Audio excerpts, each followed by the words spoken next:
నమస్తే, welcome to my channel. చూశారు కదా తమ్ముళ్ళు, ఇప్పుడే చూసేస్తున్న ఫైటర్ మూవీ. ఇంకా ఏఎంబీలో ఉన్నాను, ఫుడ్ కోర్ట్లో వచ్చి కూర్చొని మాట్లాడుతున్నాను మీతో పాటు. ఆ మూవీ గురించి చెప్పాలంటే ఫస్ట్ మాట్లాడుకోవాల్సింది మనం రితిక్ రోషన్ గారి గురించి. హీరో మేబీ నేను మూవీకి ఫస్ట్ రావడానికి కారణం కూడా ఆయనే. One of the favourite movie. ఆయన డ్యాన్సులు కానీ యాక్టింగ్ కానీ సూపర్గా ఉంటాయి. అండ్ నా దృష్టిలో ఇప్పుడున్న ఈ జనరేషన్ బాలీవుడ్ యాక్టర్స్లో ద బెస్ట్ యాక్టర్ అతను. అండ్ షారూక్ ఖాన్ అయినా సల్మాన్ ఖాన్ అయినా వేరే ఎవరైనా సరే ఇతని తర్వాతే వస్తారు. యాక్టింగ్ అయినా డ్యాన్స్ అయినా ఏదైనా కానీ వేరే యాక్టర్స్ ఎవరిని పోల్చుకున్నాం. బట్ మనం మాట్లాడుకోవాల్సింది ఇక్కడ ఈ మూవీ పరంగా ఇతను క్యారెక్టరైజేషన్ అండ్ ఇతని పోర్ట్రైజేషన్ విధానం కూడా ఎక్స్ట్రాడినరీగా ఉంటుంది. అండ్ ఈ క్యారెక్టర్కి అతనే యాప్ట్ అన్నట్టు యాక్ట్ చేశాడు. దానికి తగ్గట్టు నెక్స్ట్ మన హీరోయిన్ దీపికా పదుకోనే గురించి, ఈవిడ పర్సనల్ లైఫ్ గురించి ఇవన్నీ పక్కన పెట్టుకుంటే యాక్టింగ్ ఎలా ఉన్నా ఈవిడ యాక్టింగ్ పరంగా అయితే సూపర్బ్ యాక్టర్స్. అండ్ ఇక్కడ ఈ క్యారెక్టరైజేషన్లో ఒక ఆత్మగౌరవం ఉన్న అమ్మాయిగా అండ్ తను నిలబెట్టుకున్న నిర్బలం అండ్ కాన్ఫిడెంట్ ఉన్న అమ్మాయిగా చాలా బాగా పోర్ట్రే చేశారు, చాలా బాగా యాక్ట్ చేశారు కూడా. అండ్ హీరోయిన్ మధ్య ఉన్న ప్రేమ సన్నివేశాలు మరీ మెచ్యూర్డ్ మరి నిబ్బీల టైప్లో కాకుండా ఒక మెచ్యూర్డ్ వేలోనే వెళ్తూ ఉంటాయి. అది కూడా చాలా బాగా అనిపించింది. అండ్ సిద్ధార్థ్ ఆనంద్ ఈ మూవీ డైరెక్ట్ ముందు పఠాన్ లాంటి బ్లాక్ బస్టర్ హిట్ మూవీస్ తీశారు. అండ్ ఆయన మేబీ రితిక్ రోషన్తో కూడా అంతకుముందు బ్యాంగ్ అని వార్ అనే మూవీస్ తీశారు, ఫుల్ ప్యాక్డ్ యాక్షన్ మూవీస్.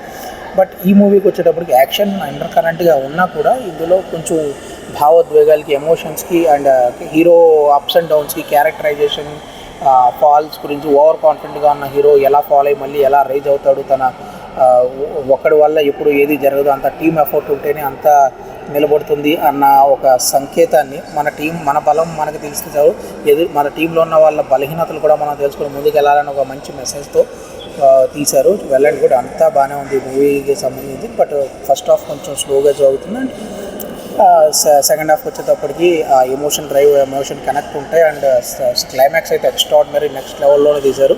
మనం ఊహించినట్టుగా ఎయిర్ క్రాఫ్ట్ స్టంట్స్ అవన్నీ కొంచెం తక్కువగానే ఉన్నాయి, కానీ ఉన్నంతట్లో విజువల్స్ కానీ అంతా కూడా మరీ ఎక్కడ రొట్టగా ఉంటుంది. చాలా నీట్గా, చాలా హై క్వాలిటీతో చాలా డీసెంట్గానే ప్రజెంట్ చేశారని మనకు అనిపిస్తుంది. బ్యాక్గ్రౌండ్ స్కోర్ కూడా ఎక్స్ట్రాడినరీగా ఉంది. అనిల్ కపూర్ గారు చేసిన రోల్ కూడా ఆయనకు పర్ఫెక్ట్ యాక్ట్ అనిపించింది. మిగతా యాక్టర్స్ అందరూ కూడా వాళ్ళ రోల్స్ కూడా బాగానే చేశారు. బట్ ఈ మూవీకి వచ్చేటప్పటికి మనకున్న ఒక అసంతృప్తి ఏం మిగులుతుంది. మన తెలుగు ఆడియన్స్కి శ్రీకన్యా కృతంగాలో ఫ్రై పీస్ బిర్యానీ కానీ లేదా అక్కడికి వచ్చే ఒక మన గ్రాండియర్ టైప్ బిర్యానీస్ మనకు ఐడియా ఉంటాయి. అవి మనం చాలా ఇష్టంగా తినేవాళ్ళని, ఎక్కువ మాసెస్ అవి బాగా ఇష్టంగా తింటారు. బట్ అక్కడి నుంచి నెక్స్ట్ ప్యారడైజ్ అండ్ బావర్చి బిర్యానీలు వెళ్తే కొంచెం డిసప్పాయింట్ అవుతుంది. ఎందుకంటే ఇక్కడ ఉన్న ఫ్లేవర్కి మనం ఇది ఆ మసాలాకి ఆ ఘాటుకి అలవాటు పడి ఇక్కడికి వచ్చే కొంచెం ఇది బిర్యానీ అది చాలామంది ఫేవర్గా, బట్ మనకు అది ఎక్కకపోవచ్చు. సో ఈ మూవీ విషయంలో కూడా కొంచెం హై యాక్షన్, హై ఎమోషన్ అని వచ్చిన వాళ్ళు డిసప్పాయింట్ కావచ్చు. ఎందుకంటే అంతగా యాక్షన్ కన్నా కూడా హై హ్యూమన్ ఎమోషన్స్ మీద ఎక్కువ ట్రావెల్ చేసినట్టయితే అనిపించింది. బట్ క్లైమాక్స్ కోచ్లో పెట్టిన కొన్ని 3-4 బిట్ అండ్ కొన్ని గూస్ బంప్స్ మూమెంట్స్ మాత్రం ఎక్స్ట్రాడినరీగా అనిపిస్తాయి. ఓవరాల్గా movie above average or hit రేంజ్లో ఉంటుంది తప్ప బ్లాక్ బస్టర్ సూపర్ హిట్ అయ్యే స్కోప్ అయితే కనిపించట్లేదు. ఎందుకంటే నాకైతే పర్సనల్గా బాగా నచ్చింది. అండ్ రితిక్ రోషన్ అంటే కూడా నాకు పర్సనల్గా చాలా ఇష్టం కావడం. బట్ స్టిల్ మూవీ అయితే మరి బ్లాక్ బస్టర్ అయ్యే రేంజ్లో ఉంటుందా అంటే చెప్పాను కదా, కొన్ని ఎలివేషన్స్ మిస్ అయ్యాయి హీరోకి. రితిక్ రోషన్ ఉన్న ఇమేజ్కి, ఆ స్టేటస్కి తగ్గ ఎలివేషన్స్ లేవని నేనైతే ఫీల్ అవుతున్నా.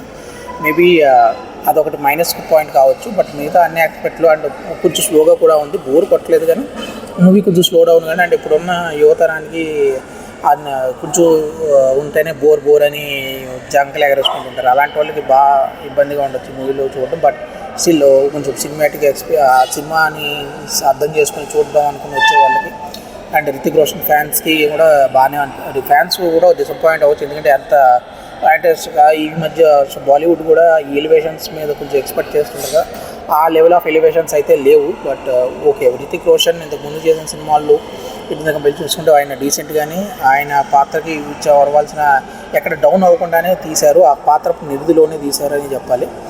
ఓవరాల్గా ఈ మూవీ గురించి నేను చెప్పాలి 3.25 రేటింగ్ ఇస్తున్నా. అండ్ మూవీ బాగుంది, వన్ టైం వాచ్.